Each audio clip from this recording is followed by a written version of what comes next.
இன்னைக்கு இந்த வீடியோல எந்த விஷயத்தை பற்றி பேச போகிறோம், யாரை பற்றி பேச போகிறோம் அப்படின்னு சொல்லி கேட்டோம் அப்படின்னா, தமிழக வெற்றி கழகத்தினுடைய தலைவராக இருக்கக்கூடிய விஜய் இருக்கார் இல்லையா, இனிமேல் வந்துட்டு விஜயை பார்த்தோம் அப்படின்னா தளபதி விஜய் அப்படின்னு சொல்லி அடையாளப்படுத்துறதை விட தமிழக வெற்றி கழகத்தினுடைய தலைவர் விஜய் அப்படின்னு சொல்லி அடையாளப்படுத்துறது தான் கரெக்டாக இருக்கும் அப்படின்னு சொல்லலாம். ஏன்னா 2026 எய்ம் பண்ணி உள்ள வந்தவருக்கு பார்த்தோம் அப்படின்னா 2024 ஆல்மோஸ்ட் முடிஞ்சிருச்சு. இன்னும் சொல்ல போனோம் அப்படின்னா கடைசி படத்துக்கு அப்புறமா வந்துட்டு மதுரையில் மீட்டிங் மக்களை சந்திக்கிறாரு அப்படின்னு சொல்லிட்டு கட்சி பணிகள்லாம் ரொம்ப விறுவிறுப்பாக போய்கிட்டு இருக்கு அப்படின்னு சொல்லலாம். ஸோ இந்த மாதிரியான சுச்சுவேஷனில் பார்த்தோம் அப்படின்னா தமிழக வெற்றி கழகம் அப்படின்னு சொல்லி ஒரு கட்சி அனௌன்ஸ் பண்ணதுக்கு அப்புறமா ஸ்டூடெண்ட்ஸ் இருக்காங்க இல்லையா, அவங்க வந்துட்டு விஜய் முதல் முறையாக சந்திச்சாரு அப்படின்னே சொல்லலாம். என்னப்பா போன வருஷமும் பண்ணாரு அப்படின்னு சொல்லி கேட்டோம்னா, போன வருஷம் ஒரு ஆக்டரா பண்ணியிருந்தாரு. பட் இந்த வருஷம் பார்த்தோம் அப்படின்னா ஒரு கழகத்தினுடைய ஒரு கட்சியினுடைய தலைவராக வந்துட்டு மீட் பண்ணாரு அப்படின்னே சொல்லலாம். ஸோ இந்த வருஷம் வந்துட்டு விஜய் என்ன மாதிரியான விஷயங்கள் அப்படின்றத பேச போறாரு. ஏன்னா ஆல்ரெடி வந்துட்டு பார்த்தோம்னா கள்ளக்குறிச்சி இருக்கு இல்லையா, கள்ளக்குறிச்சியிலலாம் போய் மீட் பண்ணிட்டு வந்திருந்தாரு.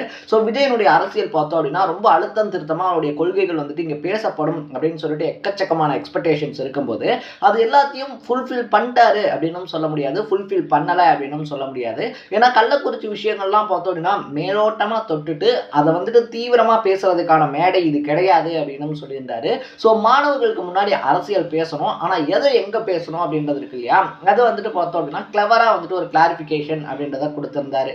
அது மட்டும் இல்லாமல் பார்த்தோம் அப்படின்னா சோஷியல் மீடியாஸ் இருக்கு இல்லையா, சோஷியல் மீடியாஸ் வந்துட்டு நல்லவங்களை கெட்டவங்களா பிரதிபலிக்கிறது, கெட்டவங்களை நல்லவங்களா பிரதிபலிக்கிறது அப்படின்ற விஷயத்த வந்துட்டு பண்ணிக்கிட்டு இருக்காங்க. ஸோ நீங்கள் எல்லாத்தையுமே பாருங்க, ஒவ்வொரு நியூஸ் பேப்பர்லையும் ஒரே செய்தி எப்படிலாம் போடுறாங்க அப்படின்றத பாருங்க.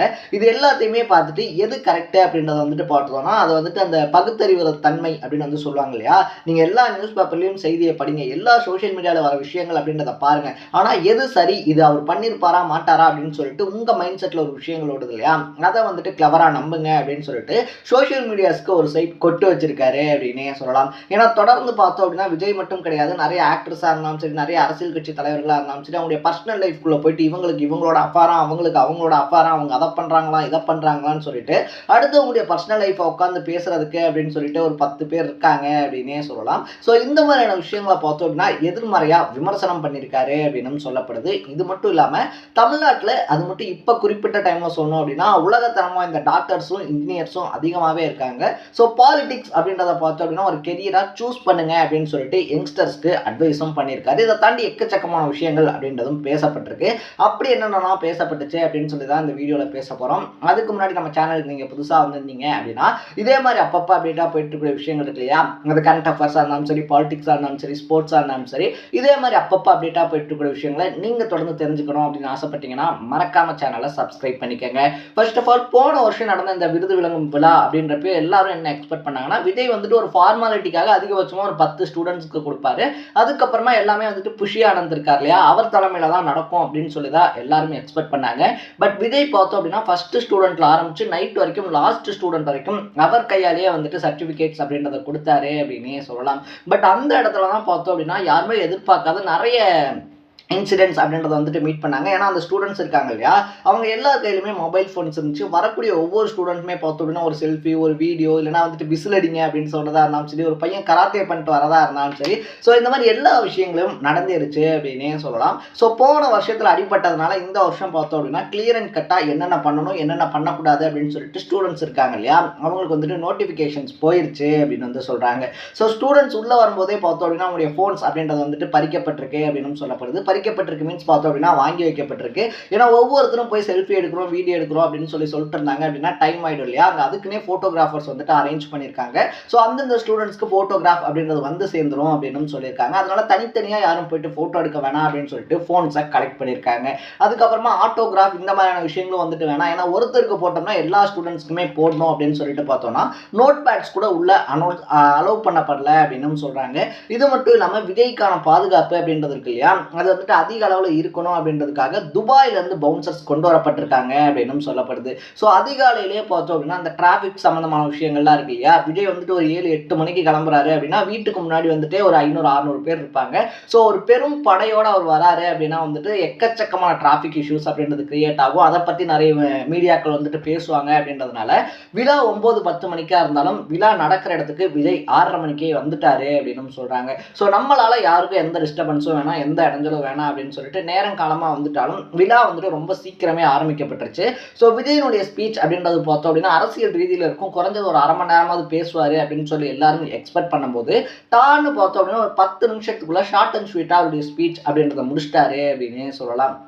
ஸோ முதல்ல பார்த்தோம் அப்படின்னா எல்லாருக்கும் வணக்கத்தை சொன்னதாக இருந்தாலும் சரி, அதுக்கப்புறமா அவருடைய அடுத்தடுத்த பாயிண்ட்ஸ் இருக்கு இல்லையா, ஸோ அரசியலை பற்றி ரொம்ப பெரிய அளவில் இதுதான் என்னுடைய கொள்கை, இதைத்தான் பண்ண போகிறேன் அப்படின்னு சொல்லிட்டு விஜய் பேசிடுவார். ஏன்னா மாணவர்களை சந்திக்கிறாரு, அடுத்த தலைமுறை அப்படின்றதுனால விஜய் வாயிலேருந்து என்ன வரப்போகுது அப்படின்னு சொல்லிட்டு மெயின் ஸ்ட்ரீம் மீடியாஸாக இருந்தாலும் சரி, சோஷியல் மீடியாஸாக இருந்தாலும் சரி, இன்க்ளூடிங் மீ ஆல்சோ எல்லாரும் வெயிட் பண்ணிக்கிட்டு இருக்கும்போது பார்த்தோம் அப்படின்னா எல்லா விஷயத்தையுமே பேசியிருந்தாரு அப்படின்னு தான் சொல்லணும். குறிப்பாக சொல்லணும் அப்படின்னா போதை பழக்க வழக்கங்கள் இருக்கு இல்லையா, அதுக்கு வந்துட்டு இன்னைக்கு இருக்கக்கூடிய யங்ஸ்டர்ஸ் அடிமையாயிடக்கூடாது. அது மட்டும் இல்லாமல் நீங்கள் ஃப்ரெண்ட்ஸோட அதிக நேரம் அப்படின்றத வந்துட்டு டைம் ஸ்பெண்ட் பண்ணுறதுனால இந்த போதை பழக்க வழக்கங்கள் தேவையில்லாத விஷயங்கள் அப்படின்றது வந்துட்டு நீங்கள் அடிமையாக வேணாம், நீங்களாக இருங்க. ஒவ்வொருத்தருக்குமே ஒவ்வொரு ஐடென்டிட்டி அப்படின்றது இருக்கும் இல்லையா, நம்ம தனித்தனியாக வந்துட்டு ஒவ்வொருத்தருக்கும் ஒவ்வொரு தனி அடையாளம் அப்படின்றது இருக்கும், அதை வந்துட்டு யாரும் இழந்துடாதீங்க அப்படின்ற மாதிரியான அட்வைசஸ் அப்படின்றது கொடுக்கப்பட்டுச்சு.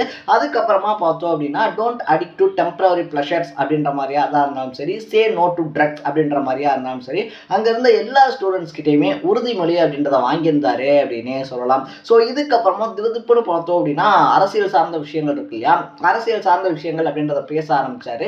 இன்னைக்கு இருக்கக்கூடிய சுச்சுவேஷன்ல தமிழ்நாட்டில் எக்கச்சக்கமான டாக்டர்ஸும் எக்கச்சக்கமான இன்ஜினியர்ஸும் வந்துட்டு இருக்காங்க. எல்லாருமே டாக்டர் ஆகணும், இன்ஜினியர் ஆகணும் அப்படின்னு சொல்லிட்டு ஆசைப்படாதீங்க. நல்ல தலைவர்கள் தமிழ்நாட்டுக்கு தேவை அப்படின்னு சொல்லும் போது அவருடைய பொலிட்டிக்கல் பஞ்ச் இருக்கு இல்லையா, அந்த இடத்துல ரொம்ப பெரிய அப்ளாசஸ் அப்படின்றத வாங்குச்சு அப்படின்னே சொல்லலாம். இருந்தாலும் வழக்கம் போல பார்த்தோம் அப்படின்னா நான் வந்துட்டு அரசியல் தலைவர்களை மட்டும் சொல்லலை, பிற துறைகளில் வந்துட்டு தலைவர்கள் இருக்காங்க இல்லையா, அந்த மாதிரி ஒரு இடத்துக்கு வரணும், நல்லா படிச்சவங்க அரசியலுக்கு வரணும் அப்படின்னு சொல்லிட்டு நீங்களும் வந்துட்டு பாலிடிக்ஸ் இருக்கு இல்லையா, அரசியல் வந்துட்டு ஒரு கெரியரா சூஸ் பண்ணணும் அப்படின்ற மாதிரியான அட்வைசஸ் அப்படின்றதும் கொடுக்கப்பட்டிருந்துச்சு.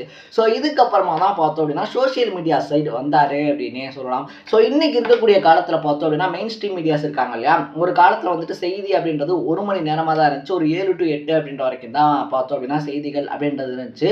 பட் இன்னைக்கு வந்துட்டு பார்த்தோம் அப்படின்னா 24/7 அப்படின்றது வந்துட்டு செய்திகள் அப்படின்றது கொடுக்கப்பட்டுக்கிட்டு இருக்கு. இதனால கொடுக்கறதுக்கு கண்டென்ட் இல்லாததுனால பார்த்தோம் அப்படின்னா யாராவது ஒரு சின்ன விஷயம் பண்ணாலும் அதை ரொம்ப பெரிய அளவில் ஊதி ஊதி ஊதி இது ஒருத்தருடைய ஷூ நீங்கள் ஃபோட்டோ இருக்கு இல்லையா, ஒருத்தர் ஷூவினுடைய ஃபோட்டோ வந்துட்டு டக்குன்னு பார்த்தோம் அப்படின்னா ரிலீஸ் ஆகுது அப்படின்னா அந்த ஷூ யாரோடது அப்படின்னு சொல்லிட்டு அந்த ஷூவை வச்சே பார்த்தோம் அப்படின்னா ரொம்ப பெரிய பஞ்சாயத்தை ஊதுறதா இருந்தாலும் சரி, இல்லை பர்த்டே அன்னைக்கு ஒரு ஹீரோயினோட ஒரு ஃபோட்டோ வந்துருச்சு அப்படின்னா அந்த ஹீரோயினோட அஃபேரே இருக்குது அப்படின்ற மாதிரி எக்கச்சக்கமான நியூஸஸாக ஸ்ப்ரெட் பண்ணுறதா இருந்தாலும் சரி, ஸோ கண்டென்ட்டுக்காகவா இருந்தாலும் சரி, இல்லைனா டைமுக்காகவா இருந்தாலும் சரி, இல்லை கண்டென்ட் கொடுத்தாங்கணும் அப்படின்றதுக்காகவா இருந்தாலும் சரி, நியூஸ் சேனல்ஸ் பண்ணக்கூடிய விஷயங்கள் இருக்கு இல்லையா, இது எல்லாத்தையுமே வந்துட்டு விமர்சனம் பண்ணியிருந்தாரு இன்டைரக்டா அப்படின்னே சொல்லலாம். அது அவருக்கு மட்டும் கிடையாது, எல்லாருக்கும் சேர்த்து சொல்லியிருந்தாரு. அது மட்டும் இல்லாமல் அரசியல் கட்சிகள் பண்ணக்கூடிய பொய் பிரச்சாரங்கள் அப்படின்றது இருக்கு இல்லையா, ஸோ அதை வந்துட்டு யாரை மனசில் வச்சு சொன்னாரு அப்படின்றது எல்லாருக்குமே நல்லா தெரிஞ்ச ஒரு விஷயம் தான், நம்ம வந்துட்டு அது ஸ்பெசிஃபிக்காக பண்ணணும் அப்படின்ற அவசியம் கிடையாது. ஸோ அரசியல் கட்சிகள் பண்ணக்கூடிய அந்த பொய் பிரச்சாரங்கள் அப்படின்றத புரிஞ்சுக்கோங்க. நீங்கள் அதை வந்துட்டு புரிஞ்சுக்கிட்டீங்க, எந்தெந்த கட்சிகள் எப்படி எப்படி பொய் பிரச்சாரங்கள் பண்ணுறாங்க, யார் வந்துட்டு உண்மையை பேசுகிறாங்க அப்படின்ற மாதிரியான விஷயங்கள் இருக்கு இல்லையா, நீங்கள் அதை புரிஞ்சுக்கிட்டீங்க அப்படின்னாலே நல்ல தலைவர் யார் அப்படின்றது உங்களுக்கு தெரிஞ்சிடும். ஸோ அதன் மூலியமாக பார்த்தோம் அப்படின்னா உங்களால் நல்ல தலைவரை தேர்ந்தெடுத்துட முடிஞ்சிடும். நீங்கள் ஒரு நல்ல தலைவரை தேர்ந்தெடுத்துட்டீங்க அப்படின்னாலே எதிர்காலம் அப்படின்றது இருக்கு இல்லையா, ஃபியூச்சர் வந்துட்டு சூப்பராக மாறிடும் அப்படின்ற மாதிரியான பாயிண்ட்ஸும் சொல்லியிருந்தாரு. ஸோ இதுக்கப்புறமா கம்மியாக பேசின விஜய் பார்த்தோம் அப்படின்னா டேரெக்டாக வந்துட்டு ஸ்டூடெண்ட்ஸ்க்கு கிஃப்ட் வந்துட்டு ப்ரெசென்ட் பண்ணுறதுக்கு அப்படின்னு சொல்லிட்டு போயிட்டாரு. ஒரு சில ஸ்டூடெண்ட்ஸ் வழக்கம் போல் வந்து பார்த்தோம் அப்படின்னா 2026 தளபதி விஜய் இருக்கார் இல்லையா, அவர் தான் சீஃப் மினிஸ்டராக வரணும் அப்படின்ற மாதிரி பேசிக்கிட்டு இருந்தாங்க. பட் எல்லாருமே என்ன எக்ஸ்பெக்ட் பண்ணாங்க அப்படின்னா விஜயினுடைய கருத்து என்ன அப்படின்றத தெரிவிச்சிருக்கணும் அப்படின்றதான் அவங்களுடைய பாயிண்ட் ஆஃப் வியூவாக இருந்துச்சு. பட் விஜய் வந்துட்டு ஒரு தெளிவான முடிவில் இருக்காரு. 26 தான் வந்துட்டு எப்படி நமக்கானது அப்படின்னு சொல்லி சூஸ் பண்ணாரோ அதே மாதிரி மதுரை மாநாடு அப்படின்றது இருக்கு இல்லையா, ஒரு சிலர் பார்த்தோம் அப்படின்னா மதுரை அப்படின்றாங்க, ஒரு சிலர் கோயம்புத்தூர்ல இடம் பார்த்துக்கிட்டு இருக்கு அப்படின்னு சொல்றாங்க. ஸோ நம்ம முதல் மாநாட்டில் தான் அதிரடியான அரசியல் அப்படின்றதுல இறங்கணும். ஸோ ஸ்டூடெண்ட்ஸுக்கு முன்னாடி அரசியல் பேசலாம், ஆனால் அதுக்கான மேடை இது இல்லை அப்படின்னு சொல்லிட்டு தெளிவாக ஸ்டூடெண்ட்ஸை வந்துட்டு மோட்டிவேட் பண்ணுறதுக்காக தான் பேசினாரு அப்படின்னு சொல்கிறாங்க. ஸோ நீங்கள் விஜய் பேசினதை பற்றி என்ன நினைக்கிறீங்க அப்படின்றத கமெண்ட் செக்ஷனில் பதிவு பண்ணிட்டு இதே மாதிரி அப்பப்போ அப்டேட்டாக போயிட்டு இருக்கக்கூடிய விஷயங்கள் இருக்கு இல்லையா, அது கரண்ட் அஃபேர்ஸாக இருந்தாலும் சரி, பாலிடிக்ஸாக இருந்தாலும் சரி, ஸ்போர்ட்ஸாக இருந்தாலும் சரி, இதே மாதிரி அப்பப்போ அப்டேட்டாக போயிட்டு இருக்கக்கூடிய விஷயங்களை நீங்கள் தொடர்ந்து தெரிஞ்சுக்கணும் அப்படின்னு ஆசைப்பட்டீங்கன்னா மறக்காம சேனலை சப்ஸ்கிரைப் பண்ணிக்கோங்க. நாளைக்கு இதே மாதிரி இன்னொரு இன்ட்ரெஸ்டிங்கான வீடியோட சந்திக்கலாம். Bye bye.